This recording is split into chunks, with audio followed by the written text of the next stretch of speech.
Nice, we can hear it. All right, thank you all for your patience here. Never a dull moment. It's one of our mottos in the AI world and also up on stage here. So we got the AV going. Appreciate you coming and joining. I actually haven't gotten kind of the next slide button as well, but I'm Alex Persky-Stern. I'm the CEO of Waymark. We're a Gen AI video ad company. We're going to be talking a little bit about, of course, we got AI Streaming Summit here. So we'll be talking specifically about AI-generated creative, especially for video advertising, the opportunity that that's opening up across the industry, and specifically we'll hone in a bit on the SMB market and the opportunities that we're seeing there. So I got Derek here from the Paramount team. I'm gonna kind of run through some slides for a couple minutes here, and then we'll do a little Q&A on everything that's going on in Paramount. Sounds great. Thanks for joining me. Thanks all for being here. Let me now see if I can figure out how to advance the slides. Oh, great. I'll say next slide. There's the cue. All right, so I want to start off just something that is a pretty big statement, but I think everybody here probably agrees with at this point, and that is just the fact that Gen AI is transforming, upending the creative production world. We're already seeing the creators are using tools that are out there. You got ChatGPT on the board, script writing, Midjourney, you're doing a lot of storyboarding, and starting to see the Sora demos and some of the text-to-video stuff is maybe a little bit startling and worrisome, but definitely a big deal when it comes to creative production. And we're, of course, only in the very beginning here. It's hard to say exactly what's going to happen. We've got a lot of takes on that if anybody wants to talk about where we think that's headed, but fundamentally, we do know that it's changing. There's going to be new solutions coming. The way that creative is produced is not going to stay the same. So there's a lot of talk about that for good reason. It's a huge deal. Even in just the advertising world, which is mostly what we're talking about today, that's a $50 billion industry. But what I really want to talk about and share what we're thinking about today is, I think, an even bigger deal for the advertising industry in particular, and hasn't been getting nearly as much conversation. So, next slide. That's this fact. AI creative is becoming the new frontier of competition for anybody that sells ads. So that's the ad tech platforms, that's the media companies. Ooh, I got my own little clicker, thank you. That's the agencies, really anybody who's trying to sell advertising. That creative production, you're usually thinking about maybe efficiencies, some cost savings, that's all great. But what we're really seeing is that's just the tip of the iceberg, because these creative solutions are becoming the differentiator that says, hey, use my platform versus the next one, and that's what drives ad dollars, and that's, of course, the lifeblood of the whole industry. It's not just about saving a bit of money, which, who doesn't like that, but bigger, bigger, bigger. So I want to take this next slide to talk a little bit about, is that a good enough cue? I've got my own button up, but how did I forget here? That's it. No, that's, all right, no practice here. There we go. Next slide to talk a little bit about the thinking behind that. And that's basically just a few points here. Starts off with competition is super fierce. I think we all know that as well. Advertisers have a lot of options. And we've seen this incredible tech boom over the last 10 plus years that is making everything really optimized, really getting every efficiency and performance gain, like percentage point by percentage point, out of pretty much the whole advertising stack. And so you're seeing that things have gotten really, really performant, but there's also a lot of convergence. And so some of the differentiators between one platform and the next are getting more complicated, a little more nuanced, sometimes harder to convey to the advertisers that ultimately are making decisions on what they want to use. But in all that optimization, we have really left one whole area in the dust, and that's the actual creative that people are going to watch. All of that has still been manually produced, and so you've got this really, especially when you're talking about premium video platforms like streaming, you're going to have really expensive, really time-consuming production that goes into getting the stuff actually on the screen. And it's like mostly guesswork. Really, you can do your market research, you do your best case, obviously, but it's just, there's no way to make that really optimized real time in the way that some of the other parts of the ad stack have been. So that's kind of the status of things today, where everything else has become optimized, creative has not. But we've got Gen AI here, and that is starting to change that. So for the first time, we're actually going to have really tech-powered solutions for this last big hole in the ad stack. That's the creative. So what we think we're going to see here is that, okay, everything else we're kind of competing on, percentage point gains, But now suddenly there's this whole green field of tech opportunity of creating these creative solutions that will actually drive not just little gains, but massive opportunities relative to the huge amount of time and expense that's going into the creative production right now. And it's just very easy if I'm an advertiser to understand that. So you're gonna start to see really rapid adoption of these solutions that are filling a really big gap in the current ad stack. And then finally, the last turn to take us all the way back to that statement on the last slide, when you've got advertisers seeking these solutions, the platforms that can deliver those first and best are going to win those advertisers. People who are looking for a solution that fills this really big problem in their platform are going to go to the platforms that can solve that best for them. So that's what we mean when it's like, this is going to be the new differentiator that says use my platform versus the next. It's because advertisers are going to be seeking these solutions and there's this whole new world of possibility. And maybe just to like bring that home one bit more, I think a little thought experiment to think about targeting in kind of the same place can be helpful. I think you can think of this really time-consuming but high-quality creative production that's all done manually, kind of analogous to like an advertiser building their own email list. That's a really great data set that people often do, and it's great to bring that into your advertising. But if you had the platform that only allowed you to upload your own email list and didn't bring any first-party data, any third-party data, literally any other tech solutions to your targeting, what are you doing? That platform is not going to win or keep their advertisers because all these other platforms have great targeting solutions. So we're just in that era of creative where right now, the only thing people offer is bring me your own manually produced creative. As we start to see tech solutions, those are gonna win advertiser decisions. So it's a pretty big statement, but that's kind of what we're seeing as this field is growing. So of course, that's coming not just from thinking about it, but from actually seeing it. So we're really just in the first inning here, but that'll give me a little segue to talk for just a second about what Waymark is. We are a Gen AI video ad platform, like I said, but we basically have built a solution that is targeted towards the SMB advertiser right now, and it allows anybody, really anybody, to build a creative in just a couple minutes. So we've been working on that for several years. I put our AI claim to fame up in the top right corner there. We were the first company featured on OpenAI's website, so one of just a handful up there. And that's for this solution that we just launched publicly at the beginning of last year that basically lets anybody make a video ad. So I obviously couldn't come up here and not mention that, but I think it will serve as a case study, so I want to tie that back to what that means and why we're seeing this kind of industry-wide trend based on what we're seeing at our own company. So I don't know if we're going to be able to pull off this level of tech. I do have a little video. Do you think we're going to be able to play that? It's 2 minutes, so I can talk it if not. Oh.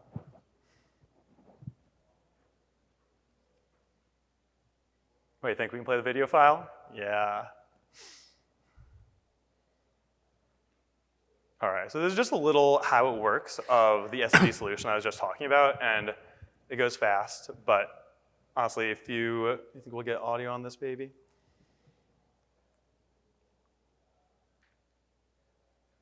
Hey, I can narrate it just as well. So this is basically just a 2-minute overview of how the solution works. It basically lets you put in a website. Anybody can do this for a business. We will then find content for that business and then use that to turn it into, with a series of AI models, a video. Users can edit it and then share it. So, wow, there you go. Let's watch a commercial now. There's no audio on this, but there is not only music, but AI-powered voiceover. This is kind of an example of the type of commercial that truly like you or I could go make in just a couple minutes. And whether it's Lululemon or the HVAC shop down the street or really the whole gamut, you can create videos in just a couple minutes. So that's the foundation of the solution. I'll see if this has got a couple updates coming up here too, but basically the kinds of things that have been developing really, really quickly are the quality and the ease of use. So you're getting really improved voiceovers. When we first launched this like a year ago, it was cool, but a little bit rough. Things like Lululemon or an acronym or a phone number would come out like 555555555. It's gotten really, really human and lifelike, and it's just coming in an incredibly fast way. We can hear from Paula and Trudy, I think. Yeah, there you go. Imagine kind of a British voice right here. And then text animations is just part of this quality as well. You can kind of see that the creative isn't just like a slideshow. You can really make stuff that kind of comes to life more and more. And then the last thing that we'll have on here will be what we're rolling out this year, which is called Omni, which basically allows you to make that same video across a bunch of different lengths and aspect ratios, so that if you needed not just say the streaming 30, but you wanted a streaming 15 and you wanted to go on social, you can do all of that in just an extra 60 seconds. So there you go. It's a little more fun with music, but that went okay. All right, so let's head back to the slides. So, you know, if you followed that, great. If you didn't, hopefully you at least got a kind of sense of the type of solution we're talking about. And on the next slide, I'm gonna bring that back to the larger point that we were making. Oh, I have it, oh my gosh. All right, there you go, thanks team. All right, so what's going on here? If you look at that, it looks kind of like a creative solution. You know, it's making a video, and I think it's that same first thought that we all have about the whole industry, which is like, you know, this looks like creative production, looks like creative solutions, and you know, maybe we can get some efficiencies out of that, maybe big efficiencies. But we thought that exact same thing. When we first rolled out to a couple of partners, they were in the hands of the creative team, and they were seeing some of those efficiencies, and that's great. But the real magic happened when the sales team got their hands on it. And so that's kind of how we started to have these learnings. The sales team started to say, we are not creative professionals, but it's so easy. I can make a video for all of my prospects, my clients. And so they started to go into sales meetings, and you know, you kind of got your presentation, and that's all good, but it's kind of like to that first slide. There's a lot of things that maybe other people are saying. You're kind of trying to get across your differentiators and what makes your platform special. But when they started to put a custom video, an ad that was like that Lululemon one that was for the advertiser, that was custom made, it was like fireworks. You just get, like the whole conversation changes. People are engaged, not only because of what we talked about, where it saves a ton of time and money and helps people get on, but it's just, you know, a level of visual and engaging and new and a differentiator relative to what they've seen before. And so you started to see way better conversations, much shorter sales cycles, and ultimately a lot more deals closed. So that's where we started to have this realization that this is not really just a creative production tool. This is actually about activating new advertisers. It's about selling more business. And now platforms have started to take this to the next step and actually integrate it right into their self-serve ad platforms so that end users can do it themselves. And I think the clearest way that we can say it is this last bullet here, which is literally every single one of our partners measures their ROI with Waymark, not in cost savings or production efficiencies, but in new dollars driven. So that's really just, I think, states the case that this is about new activations, new dollars. It's not really about efficiencies, even though that's great. I'll remember I got this time. Good news, it does really work as well. Since we launched this, over 30,000 SMB campaigns, over $200 million in ad spend, and as you can imagine with everything in AI, it is growing super, super fast. We're really just in like the very beginning stages of certainly Waymark, but again, this industry trend at large.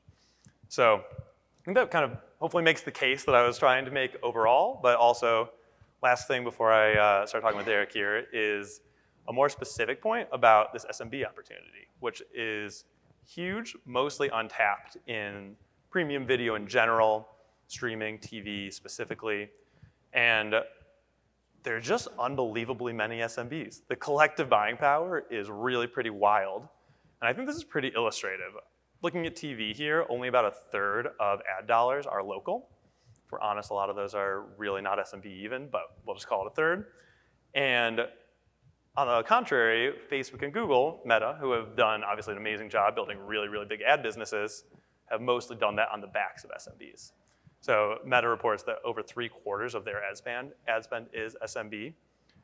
And I think I honestly, when I did this math, was like, you know, kind of shocked myself. But to put that in perspective, if you kept the national spend where it's at on the TV industry, you'd have to 6x the local spend to get to that same 3/4 ratio, which is $100 billion plus.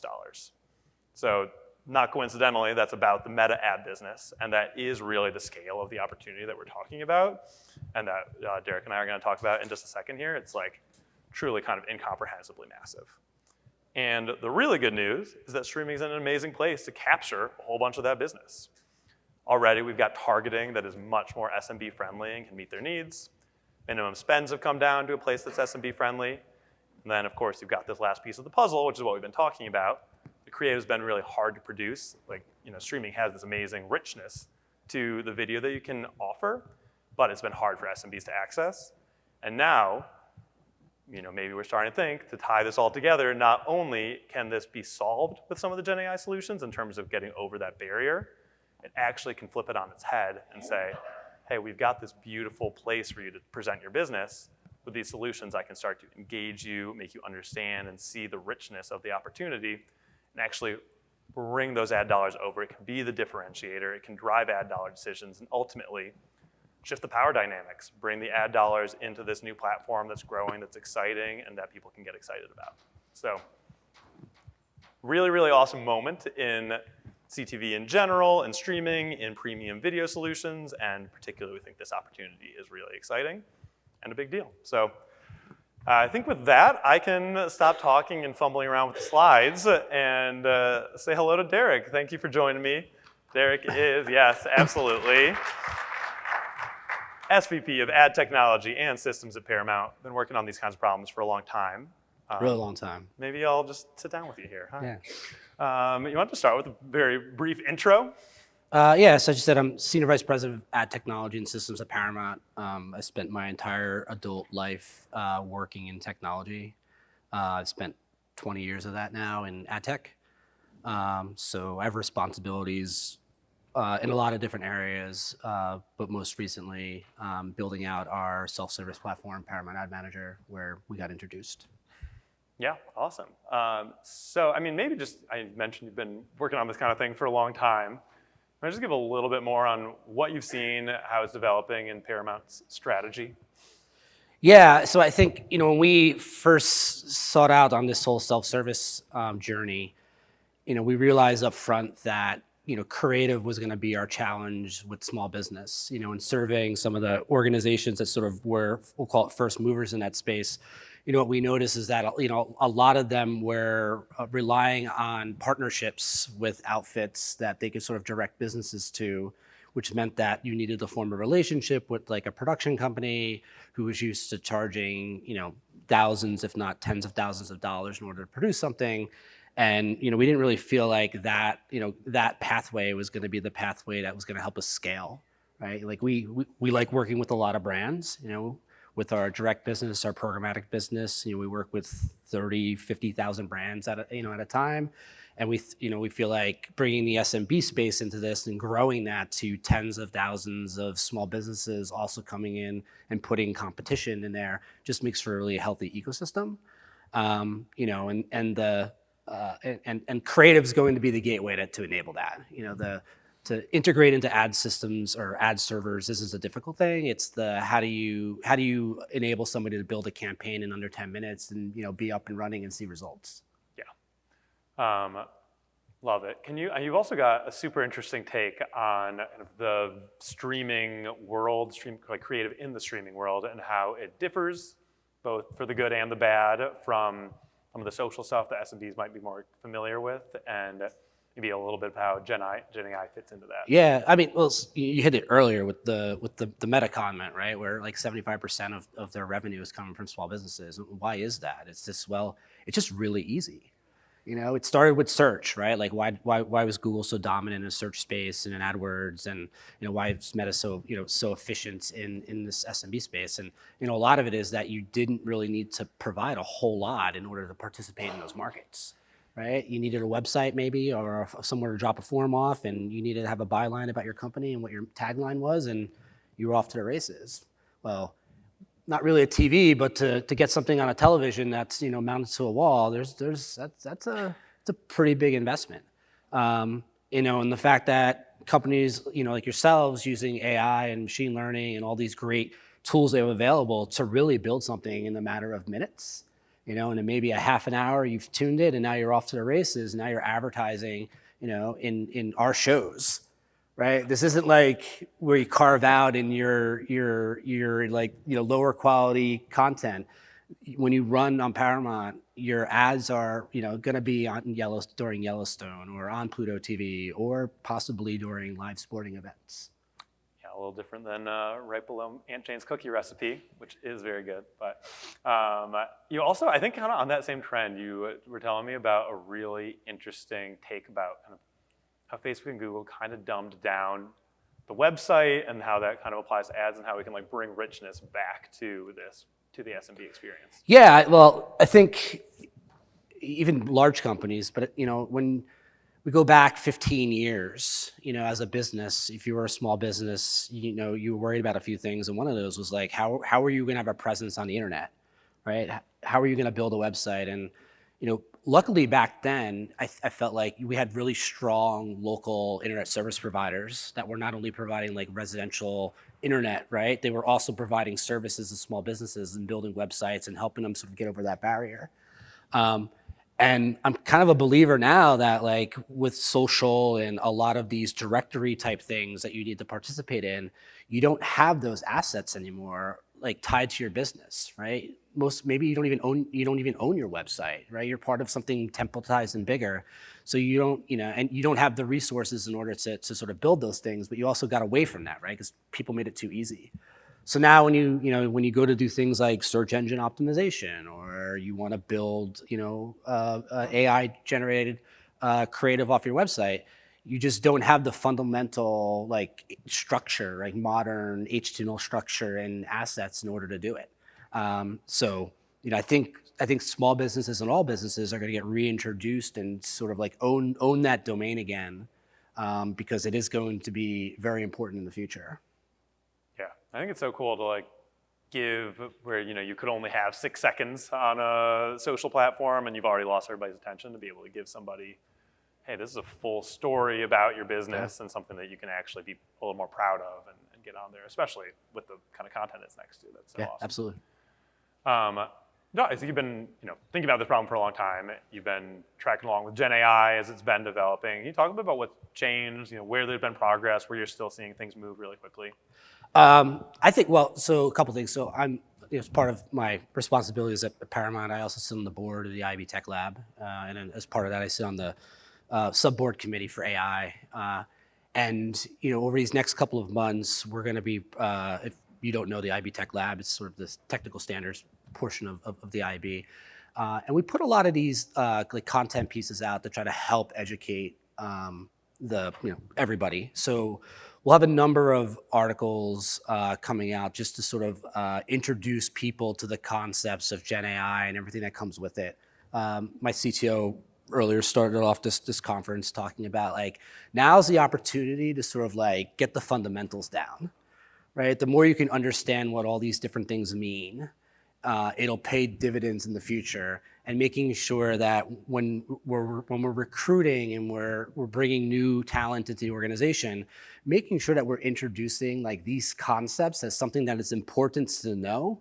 You don't have to be experts, but only meeting Alex's team a year ago, like to see 1 year, and the simple thing like better voice, right? Like that was a huge thing, right? These commercials now, right? Like they're not ads, they're commercials.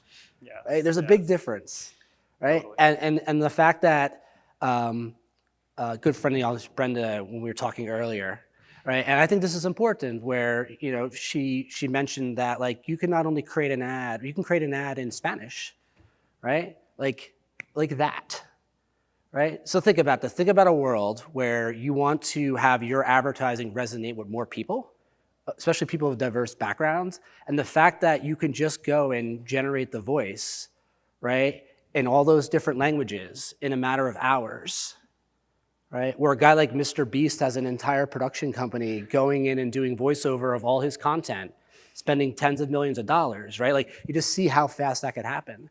And I also like the idea of, we also talk about like advertising in moments, right? Like a lot of people like to be around the big moments that go on. Well, if you think about like a small business, or really anybody now can quickly and say like, tomorrow's a holiday. I don't know, you want to create a Flag Day ad.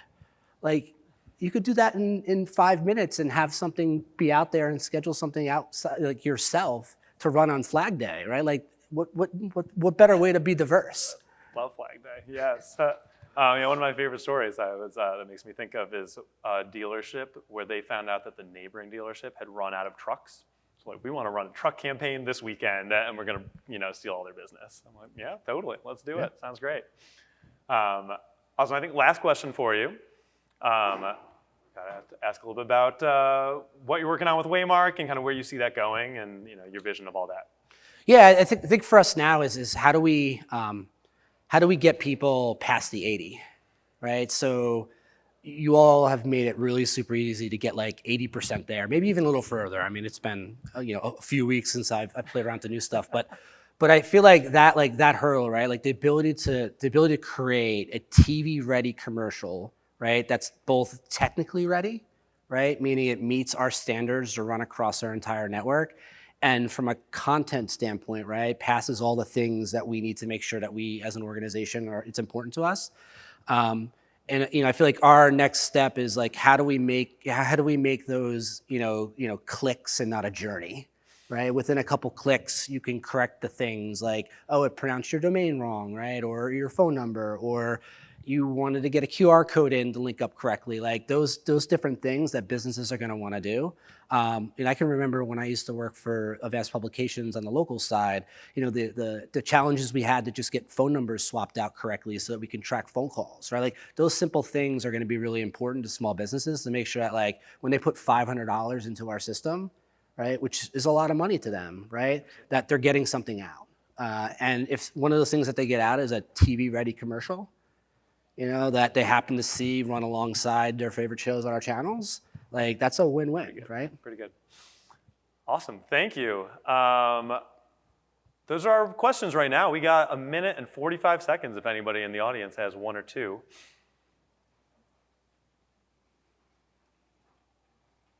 All right. Well, I do love an extended silence, but maybe we just go ahead and wrap this up. Oh no, too fast. Yeah.